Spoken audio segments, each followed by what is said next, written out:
बहुदिन पूर्वी मंगलपुर जंगल में पिंटू चढ़ई ता परिवार को नहीं रहुथाए। पिंटू चढ़ईर परिवार कहले पिंटू चढ़ईर स्त्री चांदिनी आउ तार पुओ आउ झियो। पुओ राजुर बाहागर पाख जंगलर झील पिहू सहित बहुत धूमधाम रे हुए। बाहागर परदिन सकाळु पिहुर सासु चांदिनी जाई पिहू दुआरे ठिया हो जाती। बहु ए बहु दिन आस 10टा बाजिब कौन एबेरु तोर निद भांगुनी घरे एपटे बासी काम पड़ी रही। हाय रे बिचारी नुआ बहुटा बाऊ कौन करि थांता।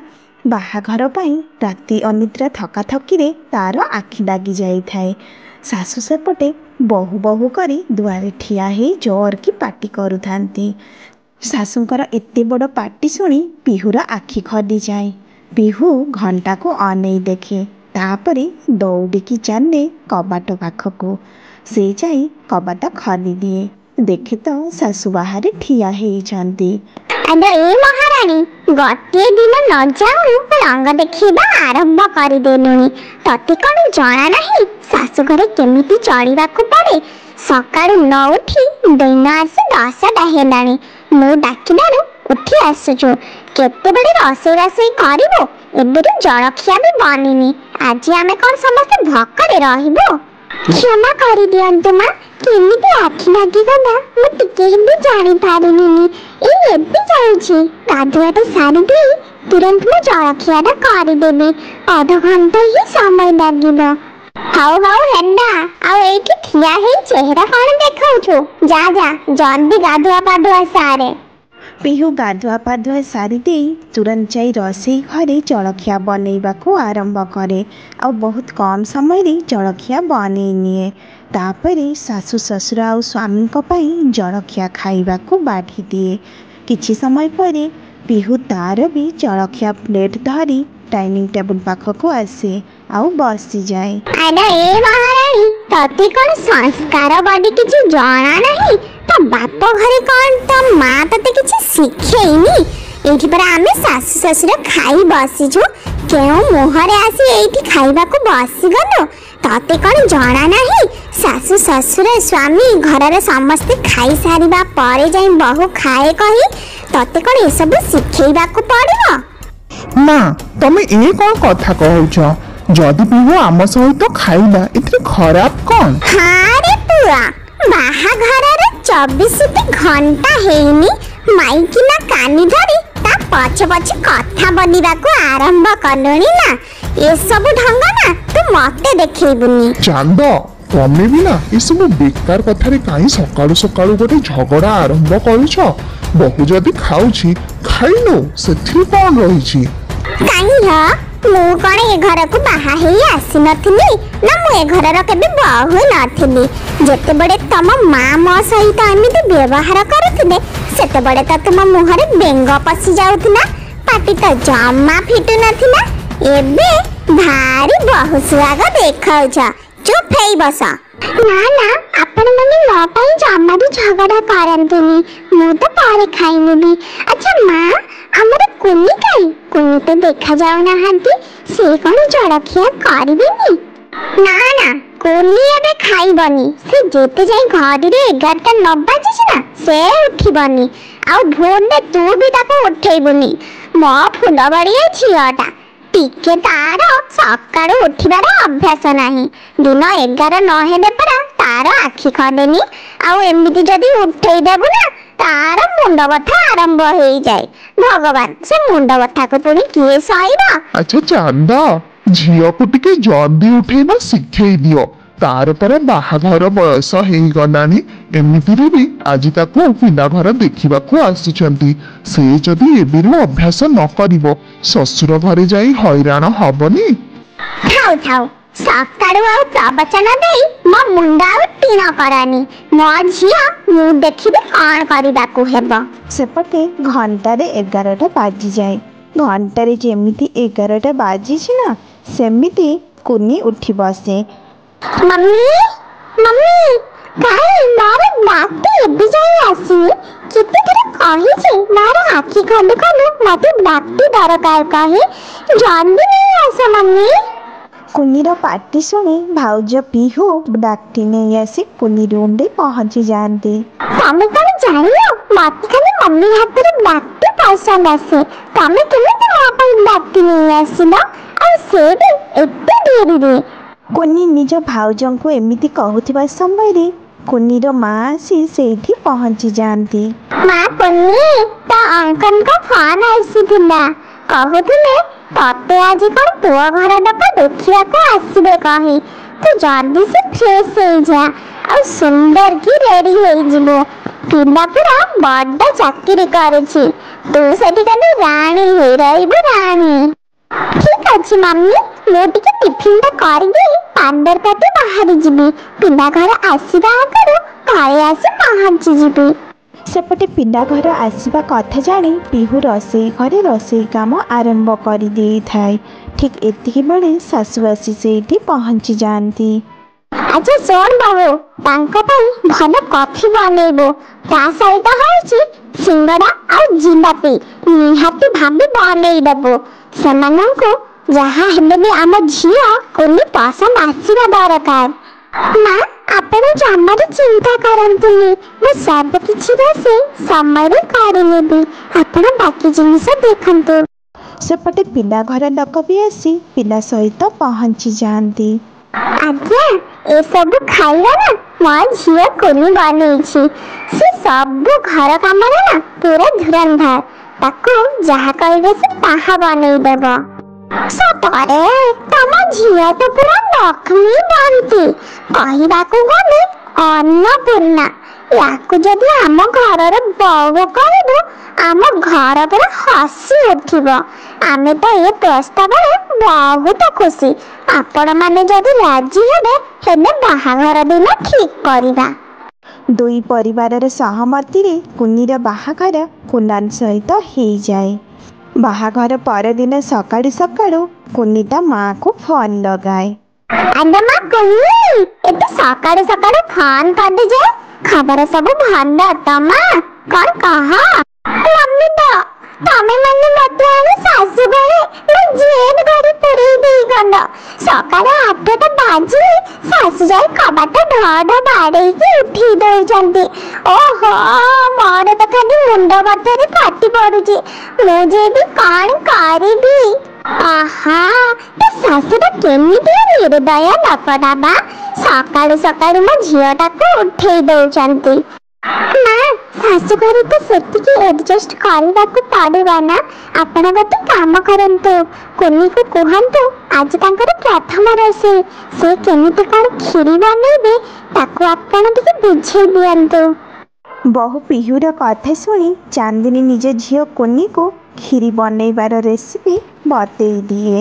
ୟା ଭିତରେ ଗୋଟେ ସପ୍ତାହ ବିତିଯାଏ। ଆଉ ଗୋଟେ ସପ୍ତାହ ପରେ କୁନି ନିଜର ଜିନିଷପତ୍ର ଧରି ବାପ ଘରେ ଆସି ହାଜିର। ମମ୍ମି ମମ୍ମି, ମୁଁ ଆଉ ସେଠି ଚଢି ପାରିବିନି, ମୁଁ ଜମା ଆଉ ସେଠି ଫେରିକି ଯିବିନି। କୁହନି, ଯୋଉ ନିର୍ଦୟ ଲୋକଗୁଡା ଅଛନ୍ତି ନା, ଖାଲି ସକାଳୁ ଠାରୁ ଉଠିଲେ ଚାକରାଣୀ ଭଳିଆ ମତେ ଖଟଉଛନ୍ତି। ସକାଳୁ ସଞ୍ଜ ଯାଏ ଯେତେ ଘର କାମ କରିବି ଶାନ୍ତି ନାହିଁ। ତା ଉପରେ ଯଦି ତମ ଜ୍ୱାଇଁ ପୁଅ ଟିକେ ମୋ ସେପଟେ କଥା କହିଦେବେ ନା, ମୋ ଶାଶୁ ତାଙ୍କ ଉପରେ ପଡ଼ି କଥା କହୁଛନ୍ତି। ସେଇଥିପାଇଁ ମୁଁ ରାଗିକି ଚାଲି ଆସିଲି। ମମ୍ମି, ମୁଁ ଆଉ ସେଠି ଯିବିନି। କୁନି, ତୋ ମୁଣ୍ଡରେ ଟିକେ ବୁଦ୍ଧି ସୁଦ୍ଧି ଅଛି ନା ନାଇଁ? ତୁ କଣ ଭାବିଛୁ ବାହାଘର କଣ ଖେଳ ଘର ହେଇଛି ଯେ ଏବେ ତୁ ପଳେଇ ଆସିଲୁ ଆଉ ଟିକେ ପରେ ଚାଲିଗଲୁ? ସେସବୁ ହୁଏନି। ତୁ ଟିକେ ବୁଝିବାକୁ ଚେଷ୍ଟା କର, ଶାଶୁ ଘରେ ଜଗି ରଖି ଟିକେ ଚଳିବାକୁ ପଡେ। ବାପା, ସେତିକି ଥାଉ। କୁନି ଯଦି ଆସି ଯାଇଛନ୍ତି, ଆମେ ପରେ ଶାନ୍ତିରେ ବସି ଚିନ୍ତା କରିବା। ହେଲେ ଏବେ ତାଙ୍କୁ ରଗାରଗି କରନ୍ତୁନି। କୁନି, ଚାଲ ତମେ ଭିତର ଘରକୁ ଚାଲ। ଏମିତି ଗୋଟେ ଦିନ କୁନି ଆଉ ଚାନ୍ଦିନୀ ଗାଁ ଦାଣ୍ଡରେ ଚାଲି ଚାଲି ବଜାରକୁ ଯାଉଥାନ୍ତି। ଏତିକି ବେଳେ ପଡ଼ୋଶୀ ଘରର ବବଲି ପାରା ଆଉ ଶାନ୍ତି ମାଉସୀଙ୍କ ସହିତ ଚାନ୍ଦିନୀର ଦେଖା ହେଇଯାଏ। ଆଲୋ ଚାନ୍ଦିନୀ, ସତରେ କଣ ତୋ ଝିଅ କୁନି ଶାଶୁଘର ଛାଡ଼ି ଆସି ବାପ ଘରେ ବସିଛି? ମାଉସୀ, ତମକୁ ସତ କଥା କିଛି ଜଣା ନାହିଁ। ମୋ ଝିଅର ଶାଶୁ ନା ପୁରା ନିର୍ଦୟୀଟା। सकाळु सकाळु मो झिया को उठे दिन सारा खाली चाकराणी भड़िया खटाउची। अरे चांदिनी तम झियर सासु निर्दयी आ तमे तमे भी तो सासु तमे कहू एते भलडा की तम घर कथा कौन आमको जना नहीं। तम बहु पर राति 4टार उठी काम करुची। मु गोटे दिन फुल तड़ी गला बड़े देखी से बाहर लिपा पोछा करुथिला। एबे कहूना तमे तम बहु पर कौन अत्याचार करूना। बबली पारा आ शांति माउसीर कथा शुणी चांदिनी तार भूल बुझी पारि थाई। एथर से मने मने चिंता करे जहाँ भी हो निज झीर घर भी बसैब आ बहु को भी झी नजर रे देखिब। एथर चांदिनी निज बहु सहित झी भड़िया व्यवहार करना आ झी कुनी भी ता ससुर घर जाई खुशी रे घर संसार करना। बहुदिन पूर्वे मधुपुर जंगल रे मालती चढ़ई रहुथिला। गति दिन मालती चढ़ई बाहर घरे बसी समय रे ता पुआ चिंटू चढ़ई बाहा पड़े आसे।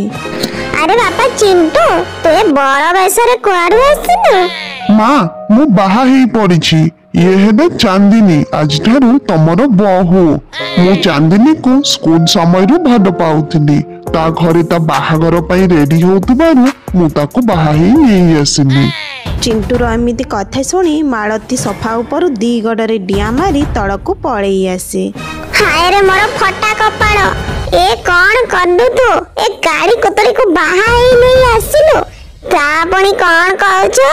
चांदिनी चांद भड़िया तो ता मुहरे किछि नाही गब्बर लिपा हल्ला भड़िया देखा जाउछि। तू कौन पसंद करी याको बाहा आलु? बस करो माँ आजिकल भी किए कौन रूप रंग को देखुची तार गुण को देख। चांदिनी रो गुण बहुत भल आ से तमर जेमिति जत्न नब ना केही एने नेबनी।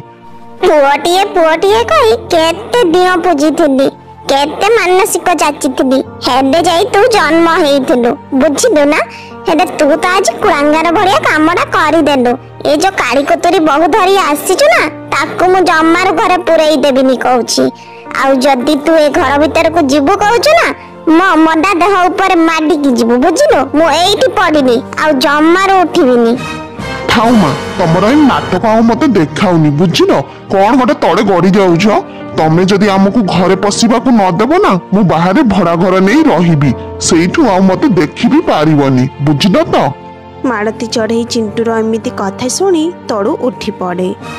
देख बापा खाली मु तोरी पाई ए गाड़ी कोतरी को घर को पुराउछि नहले ना मु याको केबे हेले घरे भर्ती करंतिनी। मालतीर मन कष्ट हेले भी पुओ कथारे से राजी ही जाए। गटी दिन चांदिनी बाहर घरे परिबा काटिबा को बसी थाई। एतिकी बेले मालती चढ़ई ता बहु को डाकी डाकी आसी सेइठी पहुंची जाए। आदा बहु एइडा हळदी बेसन पेस्ट आनी देइछि याको गाधेइबा समय रे भंडकी देहरे पति पकेइबो देखिबो 10टा दिन रे पूरा गड़ा तक तक हेइ जिवो। आ चिंटू को भी कहि देबो तो पई किछि क्रीम नहीं आसीबो। आजिकाली तो समस्त से क्रीम लगेई पूरा गड़ा देखा जाउछंती। आ तू तो जेमिति देखा जाउछु ना कोन आउ कहिबी। ठीक अछि ना मुई हळदी बेसन को सबदिन लगेबी आपण जमारो चिंता करंतुनी। कथारे अछि परा जिए जहा को रसिला न किया फुड परी बासिला से भगवान को जाना कोन मोहनी लगेइलु जे मो पुओ खाली तो पछे पछे गंदा। मालती चढ़ई एमिति निज बहु को कहूथिबा समय रे तांको पड़िसा घर मीनू चढ़ई आसी सेइठी पहुंची जाए। अरे मालती भौणी मु परा सुनिली कौन चिंटू बाहा हेई पड़िछि डाकिद तम बहु को टिके डाकिल। एक ही कथा बहु आसु आसु पुणी चाकराणी खंडे भी रखिने न भल कथा। अरे मीनू भौणी ये चाकराणी नुह ये होछि मोर बहु चांदिनी यही होछि चिंटूर बहु। हाँ ये पुणी चिंटूर बहु से तो देखा आमर राजकुमार परी। मालती भौणी मते तो लगुची तम घर बाहर नुह भितर पूरा अंधार माड़ी बसीची मते तो कहीं किछि देखा जाउनी। खराब भाबिबनी बहु तू ना टिके छात पटे कम जीवो କାହିଁକି ନା ଆମ ଘରେ ଟିକେ ଛୋଟ ପିଣ୍ଡା ଅଛନ୍ତି ତ ସେମାନେ ସବୁବେଳେ ଛାତ ଉପରେ ଖେଳାବୁଲା କରନ୍ତି। ତତେ ଯଦି ଦେଖିବେ ନା ଡରିଯିବେ। ପଡ଼ିଶା ମିନୁ ଚଢ଼େଇର ଏମିତି କଥା ଶୁଣି ମାଳତୀ ଚଢ଼େଇ ମନେ ମନେ ବହୁତ ମନ ଦୁଃଖ କଲା। ଆଉ ଚାନ୍ଦିନୀ ସେ କିଛି ହେଲେ ଉତ୍ତର ନ ଦେଇ ସେମିତି କାଠ ଭଳିଆ ହେଇ ଠିଆ ହେଇଥାଏ। ମିନୁ ଭଉଣୀ କଣ କାମ ଥିଲା ନା ଏମିତି ହିଁ ପଳେଇ ଆସିଥିଲ? କାହିଁକି ନା ଚିଣ୍ଟୁର ଟିକେ ଅଫିସ ଟାଇମ ହଉଛି ତ ଆମେ ଟିକେ ରୋଷେଇ ବାସେଇ କରିବୁ। ଆରେ ନା ନା ନା, ମୁଁ ତ ଖାଲି ତମ ବୋହୂ ମୁହଁ ଦେଖିବାକୁ ଆସିଥିଲି। ବୋହୂ ମୁହଁ ତ ଦେଖିଲ, ଏଥର ଆଉ କଣ ଦେଖିବାକୁ ବାକି ଅଛି ନା ଘରୁ ଯିବ? ମିନୁ ଚଢ଼େଇ ସେଇଠୁ ବାହାରି ଘରକୁ ତାଙ୍କର ପଳେଇ ଯାଏ। ଚାନ୍ଦିନୀ ଆଉ ତା ଶାଶୁ ରୋଷେଇ ଘରେ ଥିବା ସମୟରେ ଚିଣ୍ଟୁ ଯାଇ ସେଇଠି ପହଞ୍ଚେ। ଆଚ୍ଛା, ଆଜି ସନ୍ଧ୍ୟାରେ ନା ମୋ ସାଙ୍ଗର ଗୋଟେ ପାର୍ଟି ଅଛି, ଆଉ ତମେ 2 ଜଣ ରେଡି ହେଇକି ରହିବ। ମୁଁ ଅଫିସରୁ ଆସିବା ପରେ ସଙ୍ଗେ ସଙ୍ଗେ ଆମେ ପାର୍ଟିକୁ ଯିବା।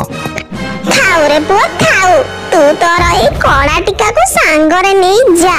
ମୁଁ ୟା ସାଙ୍ଗରେ କୁଆଡେ ହେଲେ ଯିବିନି। ତୁ ଜାଣିଛୁ ଲୋକମାନେ ମତେ କେତେ କଥା ଶୁଣାଉଛନ୍ତି। ମୁଁ ଆଉ କେଉଁଠି ମୁଣ୍ଡ ଟେକି ଚାଲିବି କହିଲୁ ଦେଖି? ନା ତୁ ମତେ ନେଇ ସେ ପାର୍ଟିରେ ବି ଅପମାନ ଦେବୁ? ମା, ସିଏ ମୋର ପିଲାଦିନର ସାଙ୍ଗ, ଆଉ ମୁଁ ଯଦି ନ ଯାଇ ନା ତାକୁ ବହୁତ ଖରାପ ଲାଗିବ। ସେଇଥିପାଇଁ ଆମେ ସମସ୍ତେ ଯିବା। ବାସ୍, ମୁଁ ଆଉ କିଛି ଶୁଣିବିନି, ଯାଉଛି ଅଫିସକୁ। ମାଳତୀ ନିଜ ବୋହୂ ଚାନ୍ଦିନୀକୁ ନେଇ ସେଇ ପାର୍ଟିରେ ଯାଇ ପହଞ୍ଚେ। ମିନୁ ଚଢ଼େଇ ବି ନିଜ ବୋହୂକୁ ନେଇ ସେଇ ପାର୍ଟିରେ ପହଞ୍ଚିଯାଏ। କି କଥା ମାଳତୀ ଭଉଣୀ, ତମର ଏ କଳା ଟିକାକୁ ଘେନି ଆସିଛ ନା? ବହୁତ ଭଲ, ତମ ଉପରେ ନା ଆଉ କାହାରି ନଜର ପଡିବନି। ମାଳତୀ ଚଢ଼େଇକୁ ମିନୁ ଚଢ଼େଇର ଏମିତି କଥା ଶୁଣି ବହୁତ ଖରାପ ଲାଗେ। ଆଉ ସେ କଥା ବୁଲେଇବାକୁ ଯାଇ ଅନ୍ୟପଟେ କଥା କହିବା ଆରମ୍ଭ କରେ। ଆରେ ସେ ଖାଇବା ପଟେ କେତେ ଭିଡ଼ କହିଲ ଦେଖି, ଖାଲି ଦଳା ଚକଟା ହେଇଯାଉଛନ୍ତି। ଓଃ, ମୋର ତ ପୁଣି ଆଣ୍ଠୁ କଥା। ଏବେ ଧାଡ଼ିରେ ଯାଇ ଖାଇକି ଘରକୁ ଗଲା ବେଳେ ଅଛି କଥା। ମିନୁ ଚଢ଼େଇ ଆଉ ମାଳତୀ ଚଢ଼େଇ ଏମିତି କଥା ହଉଥାନ୍ତି। ସେତିକି ବେଳେ ଚାନ୍ଦିନୀର ପଛରୁ ଡାକ ଶୁଣାଯାଏ। ଦେଖନ୍ତି ତ ଚାନ୍ଦିନୀ ଖାଇବା ଧରି ସେଇଠି ଠିଆ ହେଇଛି। ମା, ଆପଣ ଖାଇ ନିଅନ୍ତୁ, ମୁଁ ଆପଣଙ୍କ ପାଇଁ ଖାଇବା ନେଇ ଆସିଛି। ଆରେ ବାଃ ମାଳତୀ, ତ ବହୁ କାଳି ହେଲେ କଣ ହେଲା, ହେଲେ ଶାଶୁର ଯତ୍ନ ଭଲ ଭାବରେ ନେଇ ଶିଖିଛି। ଆରେ ନେନା, ତୁ ମୋ ପାଇଁ ଖାଇବା ନ ଆଣି ନିଜେ ଗିଳି ଯାଉଛୁ। ତ ମୁହଁକୁ ଟିକେ ଲାଜ ଲାଗୁନି? ଦେଖୁନୁ ସେ ଚାନ୍ଦିନୀ କେମିତି ତା ଶାଶୁ ପାଇଁ ଖାଇବା ଧରି ଚାଲି ଆସିଲାଣି, ଆଉ ତୁ ଏକା ଗେମ୍ଫି ଯାଉଛୁ। ଶାଶୁ ମା, ମତେ ନା ବହୁତ ଜୋରରେ ଭୋକ ହଉଥିଲା। ଜମାରୁ ମୁଁ ଭୋକ ପୁରା ସମ୍ଭାଳି ପାରେନି। ତମେ ତ ଜାଣିଛ, ପୁଣି ଏମିତି କଣ କହୁଛ ଦେଖି? ଯଦି ତମ ପାଇଁ ଖାଇବା ଆଣିବାକୁ ଯାଉଛ ନା, ମୋ ପାଇଁ ଆଉ 2 ପଟ ରୁଟି ଧରି ଆସିବ। ମିନୁ ଭଉଣୀ, ମୋ ବୋହୂ ନା କାଳି ହେଲେ ବି ତା ଭିତରେ ବହୁତ ସଂସ୍କାର ଅଛି। ଦେଖିଲ ତ, ମୋ ଗୋଡ଼ ବଥା କହି ସେ ନିଜେ ଯାଇ ମୋ ପାଇଁ ଖାଇବା ଧରି ଆସିଲା। ଆଉ ତମ ବୋହୂ ସତକୁ ଦେଖିବାକୁ ଚାନ୍ଦ ଭଳିଆ, ହେଲେ ତାର ସଂସ୍କାର ନାହିଁ। କେବେ କାହାରି ରଙ୍ଗ ରୂପକୁ ଦେଖି ତାର ଗୁଣକୁ ଆମେ କହିପାରିବାନି। ମୋ ବୋହୂ କାଳି ହେଲେ ବି ସେ ମୋର ବହୁତ ଯତ୍ନ ନିଏ। ମୋ ପୁଅର ବି ବହୁତ ଯତ୍ନ ନିଏ। ଘର କଥା ସବୁ ବୁଝେ। ମୋର ଆଉ କଣ ଦରକାର? ଠିକ କହିଲ ମାଳତୀ ଭଉଣୀ, ମୋ ବୋହୂ ଗରା କହିକି ମୁଁ ସବୁବେଳେ ତମକୁ ନୀଚ ଦେଖେଇଛି। ସେଥିପାଇଁ ଆଜି ମୁଁ ଭୁଲ ମାଗୁଛି।